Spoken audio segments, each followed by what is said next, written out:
PM Modi लगातार देश हित में फैसले ले रहे हैं। पीएम मोदी के कार्यकाल में भारत तेजी से आगे बढ़ रहा है। भारत की इकोनॉमी सबसे तेज गति से आगे बढ़ रही है, लेकिन विपक्ष को हर बात पर मोदी सरकार पर निशाना साधने से मतलब है। अब तो राहुल गांधी वोट चोरी का आरोप लगाकर मोदी सरकार पर निशाना साध रहे हैं। जिस राज्य में कांग्रेस की सरकार बनती है, वहां चुनाव आयोग निष्पक्ष रहता है और जब कांग्रेस की हार होती है तो चुनाव आयोग वोट चोरी कर लेता है। लेकिन अब राहुल गांधी की बातों को देश के लिए सीरियस नहीं लेना है। एसआईआर को लेकर भी राहुल गांधी सवाल उठा रहे हैं, लेकिन वोट चोरी कोई मुद्दा ही नहीं। वैसे भी जिन 65 लाख लोगों के नाम मतदाता सूची से काटे गए हैं, उनमें आपत्ति करने वालों की संख्या पर 5 अंकों तक सिमटे रहना साबित करता है कि बिहार में गहन मतदाता पुनरीक्षण यानी एसआईआर में उल्लेखनीय गड़बड़ी नहीं हुई है। वहीं अब ट्रंप के टैरिफ को लेकर भी कांग्रेस मोदी सरकार पर निशाना साध रही है, लेकिन अब जो खबर सामने आई उससे दूध का दूध और पानी का पानी हो गया। ट्रंप सोच रहे थे कि वो अपनी आर्थिक अराजकता दिखाकर भारत को झुका देंगे, लेकिन ऐसा हो ना सका। पीएम मोदी ने ये तो साफ ही कर दिया कि हम आत्मनिर्भर बनेंगे और मेरे होते हुए किसी का अहित नहीं हो सकता। तो वहीं भारत ने ट्रंप के फैसले को बिना विवेक वाला करार दे दिया, जिसके कारण से मानो ऐसा लग रहा है कि भारत झुक जाएगा, लेकिन भारत झुका नहीं। भारत ने बता दिया कि हम किसी से कम नहीं हैं और अब तो विदेशी धरती पर भी बात निकल कर आ रही है कि भारत जल्द ही अमेरिका से आगे निकल सकता है।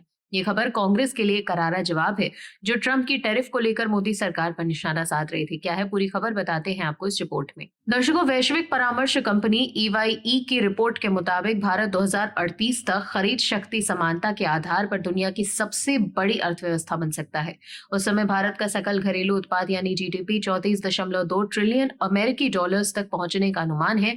यह आकलन अंतर्राष्ट्रीय मुद्रा कोष यानी IMF के अनुमान पर आधारित है।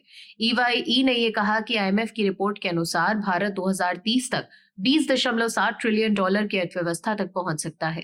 तुलना में चीन 42.2 ट्रिलियन डॉलर्स की अर्थव्यवस्था के साथ आगे रहेगा, लेकिन उसकी उम्र दराज आबादी और बढ़ता कर्ज बड़ी चुनौती है। अमेरिका मजबूत तो बना रहेगा, लेकिन 120% से अधिक के ऋण GDP अनुपात और धीमी वृद्धि दर से जूझेगा। जर्मनी और जापान भी अपने अधिक आयु वाले समाज और वैश्विक व्यापार पर निर्भरता के कारण सीमित रहेंगे।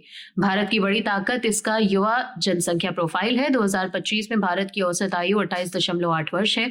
इसके साथ ही भारत के पास दुनिया की दूसरी सबसे ऊंची बचत दर है। सरकार का ऋण GDP अनुपात भी 2024 में 81.3% से घटकर 2030 में 75.8% तक आने का अनुमान है। इसके विपरीत अन्य बड़ी अर्थव्यवस्थाओं का ऋण लगातार बढ़ता जाएगा।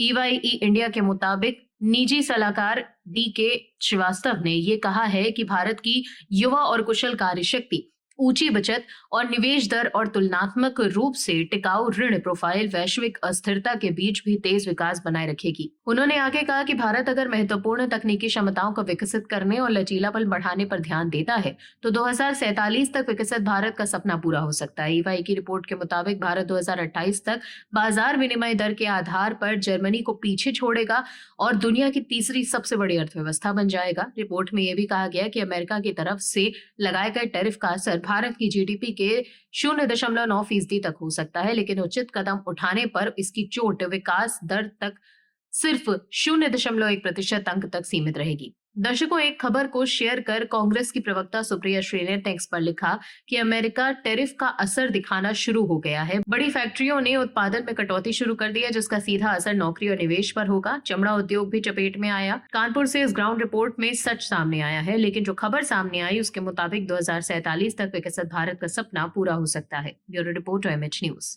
आप दर्शकों से विनम्र निवेदन है कि चैनल को सब्सक्राइब जरूर करें